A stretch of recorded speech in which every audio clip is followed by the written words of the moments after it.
الحمدللہ الحمدللہ رب العالمین والعاقبۃ للمتقین والصلاۃ والسلام علی سید الانبیاء والمرسلین اما بعد فاعوذ باللہ من الشیطان الرجیم بسم اللہ الرحمن الرحیم الصلاۃ والسلام علیکہ وعلی آلک واصحابک اہل بیتک وازواجک یا سیدی یا رسول اللہ یا حبیب اللہ یا رحمت للعالمین۔ خالق کائنات جل جلالہ عما نوالہ نے اپنے کرم سے، اپنے فضل سے، اپنی مہربانی سے اس نے ہمیں نعمت ایمان سے سرفراز فرمایا، ہمیں اسی پر ثابت قدم رکھے۔ آج کی ہماری گفتگو کا موضوع حضرت اویس کرنی رضی اللہ تعالیٰ عنہ کی ذات۔ یہ صحابی بھرپور کوشش کے بعد نہ بن سکے، خالق کی کائنات نے انہیں تابعی ہونے کا اعزاز عطا فرمایا۔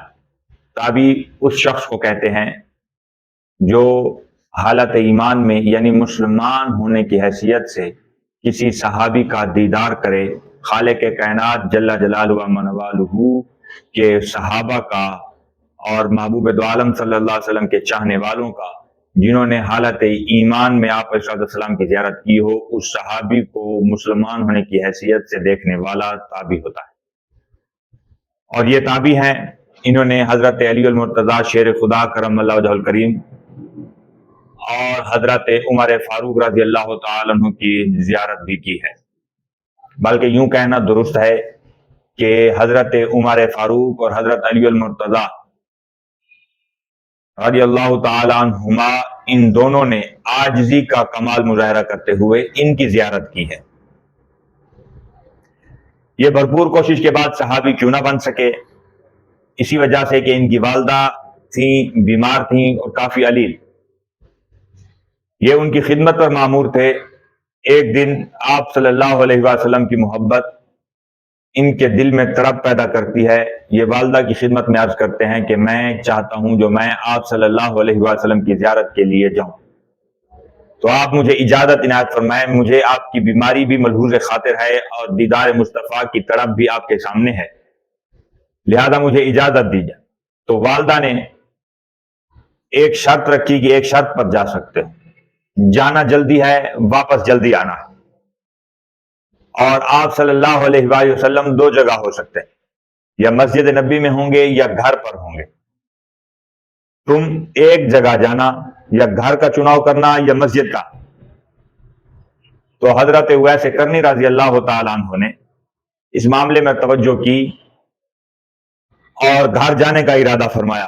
دروازے پر دستک دی، اندر سے آواز آئی تو انہوں نے ارشاد فرمایا کہ مسجد نبی میں ہوں گے۔ تو آپ صلی اللہ علیہ وآلہ وسلم مسجد نبی میں تھے، گھر نہ تھے۔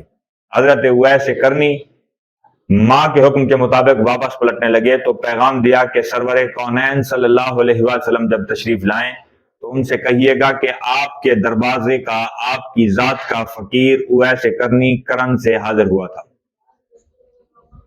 آپ واپس تشریف لے گئے تو سرور کونین صلی اللہ علیہ وآلہ وسلم جب گھر میں داخل ہوئے،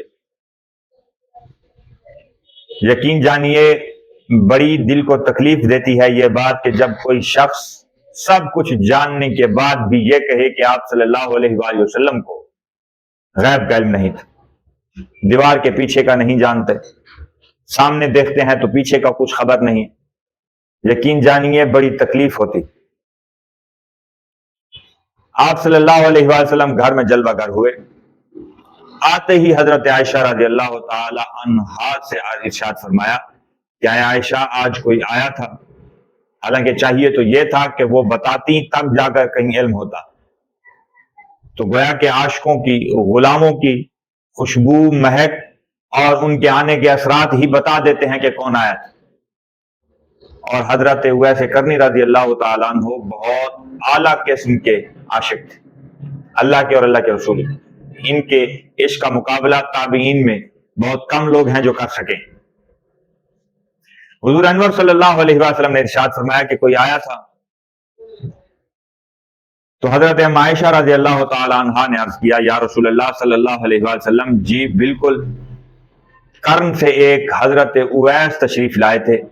आप सल्लल्लाहु अलैहि वसल्लम ने उनके बारे में सुना तो आप रोने लगे, आपकी चश्मान मुकद्दस से आंसू बहने लगे। आप सल्लल्लाहु अलैहि वसल्लम ने ये इरशाद फरमाया, आप सल्लल्लाहु अलैहि वसल्लम ने ये इरशाद फरमाया,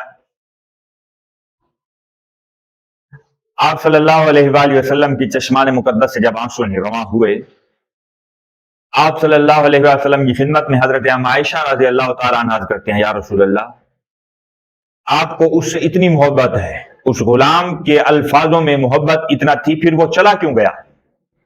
वो ठहर जाता, इंतजार कर लेता या मस्जिद नबी में चला जाता। तो आप सल्लल्लाहु अलैहि वसल्लम ने रोती आंखों के साथ इरशाद फरमाया, आयशा, उसकी मजबूरी यह है कि उसकी वालदा बीमार, बहुत ज्यादा अलील हैं, इसी की मोहताज हैं, और माँ ने एक शर्त पर कहा था कि जाना है तो जाओ, घर जाना या मस्जिद में जाना, वो तो माँ के हुक्म का पाबंद था, इसीलिए चला गया। तो आप सल्लल्लाहु अलैहि वसल्लम ने उनके इश्क का तज़किरा इस अंदाज से फरमाया। शुरू में कुछ देर पहले मैंने ये बात अर्ज की कि हजरत उवैस कर्नी रज़ी अल्लाह तआला अन्हु अल्लाह और अल्लाह के रसूल के कितने बड़े आशिक, दीवानावार तबीयत थी।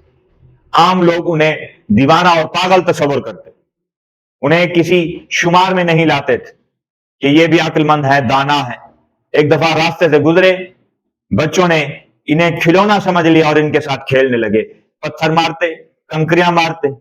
एक शख्स ने, एक बच्चे ने एक बड़ा पत्थर उठाया और वो पत्थर जो इनकी तरफ फेंका वो इनके माथे पर जाकर लगा, इनके माथे पर लगा और खून बहने लगा। तो रुक गए और पीछे मुड़कर बच्चों की तरफ देखा और कहा, क्या है मेरे बच्चों, तुम बेशक मुझे पत्थर मारो, लेकिन पत्थर छोटे मारो, बड़े ना मारो। तो एक मुंह फट शख्स ने, बच्चे ने आगे आकर कहा कि अब दीवानगी उतर गई, पागलपन जाता रहा सर में पत्थर लगने से।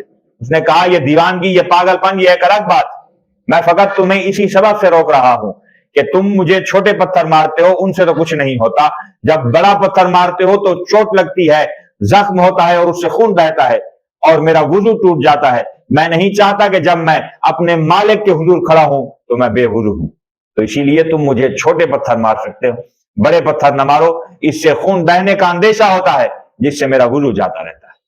इस कदर अल्लाह के वली थे, नेक बंदों में उनका शुमार होता है और आला दर्जे के ताबीईन में उनका शुमार होता है। हजरत वैसे करनी रज़ी अल्लाह तआला अन्हु, हुजूर अनवर सल्लल्लाहु अलैहि वसल्लम ने इरशाद फरमाया कि इनसे हजरत उमर फारूक और हजरत अली अल मुर्तजा शेर खुदा मुलाकात करेंगे। और उसी तरह हुआ, हजरत उमर फारूक रज़ी अल्लाह तआला अन्हु कर्न से आए हुए लोगों के सामने खड़े हुए, खिताब में इरशाद फरमाया कि तुम्हारे साथ कोई कर्न से उवैस आया है?